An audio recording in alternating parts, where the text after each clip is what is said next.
What is going on, Bucs fans and CFP fans? Evan Wanish here, back at you with yet another video talking about the Tampa Bay Buccaneers. And today we have a special guest with us. It is former Tampa Bay Buccaneers, 6-year NFL veteran, running back Bobby Rainey. Bobby, how are you doing today? I can't complain. How about you?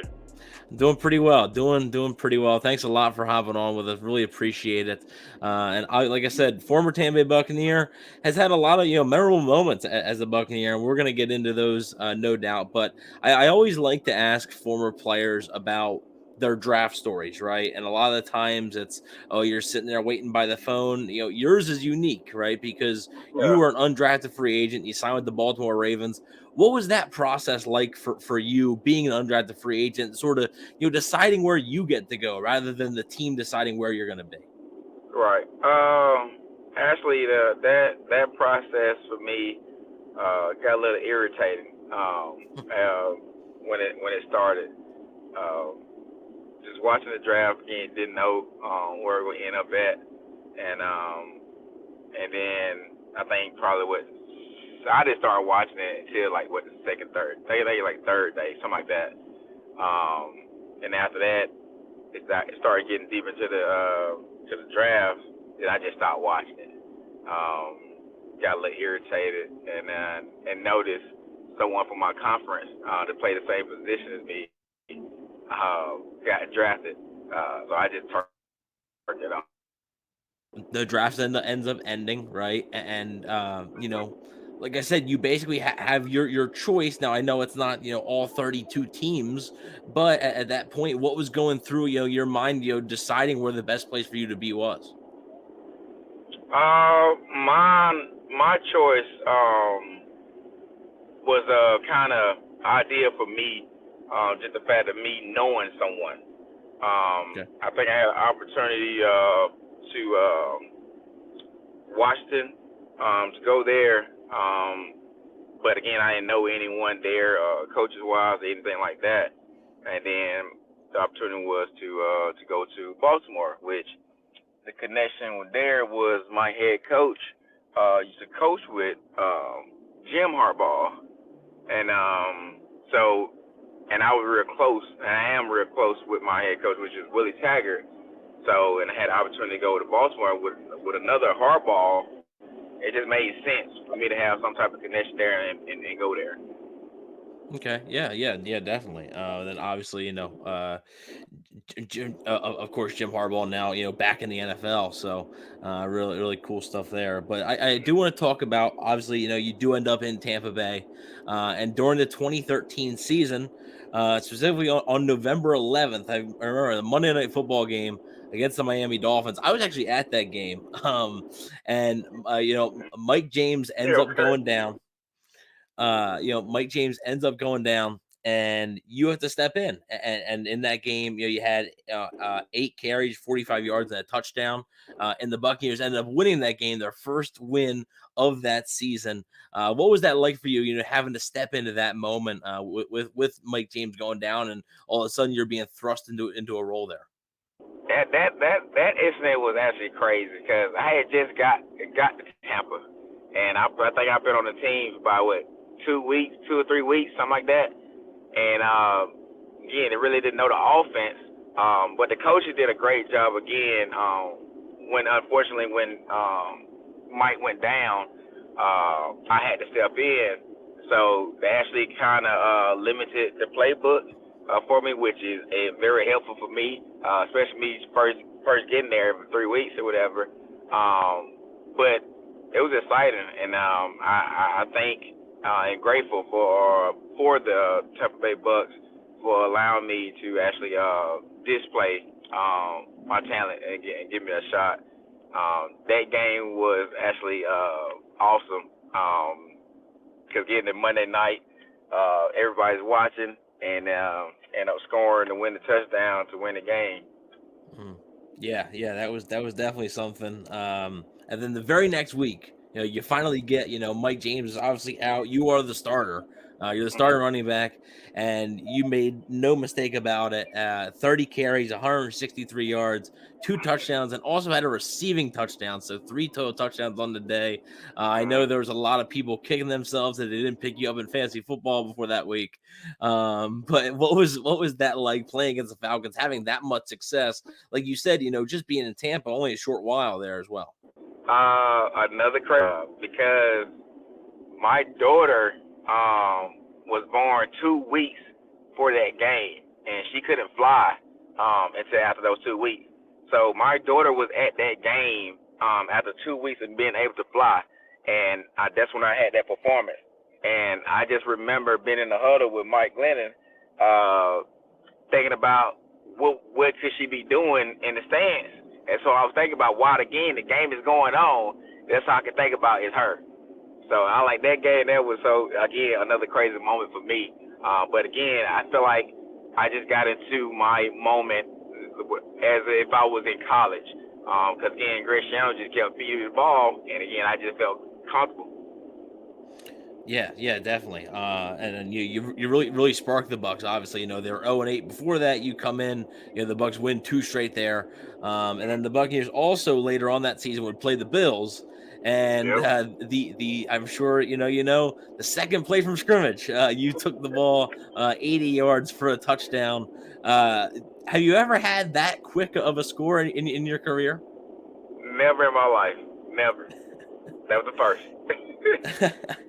well, you talk about getting energy to get up for a game and stuff, right? How much more energy does that give does that give a team? Does that give a sideline when you score that quickly? Oh man, it's the momentum. It's the momentum. Again, you get to start the game off that way, so it just builds momentum. So obviously, Okay. 2014, you played with Mike Evans. It was Mike Evans' rookie season. And Bucs fans are obviously familiar with the type of player Mike Evans is, on the football field, and even in the community. But being in the locker room with Mike Evans, obviously I know he was a rookie, but what type of player, All right. did you see Mike Evans becoming? And is his success, the amount of success he had, is it surprising to you at all? His success is not surprising at all. Again, Mike came in his rookie year, really dominate. And also too, what I got from Mike is a team player. That's what Mike is. Even though he had success at his rookie year, he always been a team player. Even in the following years, same. It wasn't no separation from the team player or making it about him. He always been a team player. Again, also too, not just making plays at receiver, but also blocking wise too, while the run, the extended plays blocking. So that's what Mhm. again he started that as a rookie and has continued that on. Physicality has always been, a part of his game for sure.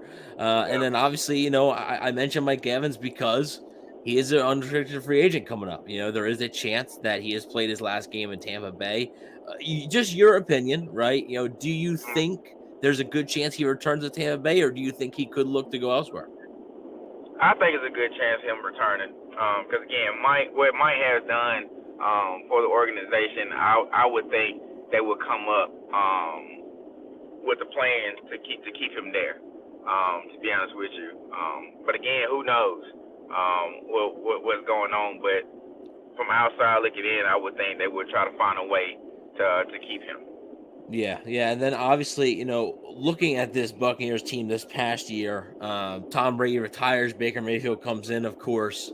And I know the expectations were sort of all over the board. There were some people that thought the Buccaneers were going to struggle. There were some people that thought, hey, maybe they could be a dark horse playoff team and a weaker NFC South. They did ended up taking advantage of the weaker NFC South and ended up winning the division for the third straight year, and then also winning a playoff game. So, from the outside looking in, just what you saw from the Buccaneers this past season, what did you think of their overall season? I thought it was pretty good. Again, come from what again they lost which is Tom Brady, and then again having Baker come in and do a pretty good job, and where they finished off with at 10 wins. Yeah, yep. Yeah, They 10 actually went. wins. They actually went 9-8, 9-8. Oh, okay, 9-8. Like I thought it was pretty. That was pretty good. So of course, the Buccaneers heading into, the offseason and stuff. Based on what you've seen, I'm going to sort of ask you a similar question with a guy like Baker Mayfield. There's a lot of discussion, about whether or not, and I think this discussion has gotten a little bit leaning towards like they should bring him back, but there's been some debate about whether or not the Buccaneers should bring back Baker Mayfield. Where do you sort of stand on that topic? Do you think that the Buccaneers should maybe give Baker, a longer term deal? I think that's what most fans are scared about, committing a large amount of money to a guy who's been Right. inconsistent throughout his career. Right. But I mean, if you look at what he did this year, you would think Baker's earned it. That's a difficult thing. I'm always rooting for individuals. Again, long-term deals. Period. Again, this game is short. But if you don't sign him, then who you get there? Yeah, That's the question I'm looking at. So if you don't sign him, who are you looking at? Who are you looking to get? yeah, and I mean, That's you got my to replace question. him. That's what I'm saying. So that's the ultimate question that needs to be answered. If you don't sign him, who are you going after? Yeah, absolutely, and that's why I think ultimately, I do think Baker Mayfield, is going to be back, but. One last question before we get out of here. I did want to ask you one last thing. Is there anything in your NFL career that when you think of your career, you look back on it, is there anything that sort of stands out to you as something where you're like, wow, like I can't believe, I actually did that sort of thing? It probably, I don't know. It probably would have to be from my last game really. As it was a kickoff return for a touchdown, where I got basically hit by my own teammate, and got up and did not hear a whistle, and then also me just being aware that I did not hear a whistle and just continue to run. Okay. I think that'd probably be one thing. Like I can't believe that happened. Everything else that I've done, I expected to happen. But that particular thing there, I didn't expect that to happen at all. To be honest with you. That's actually you rarely see that something like that. So that is pretty awesome. So like I said, Bobby, I really appreciate you hopping on with me today to discuss a few things.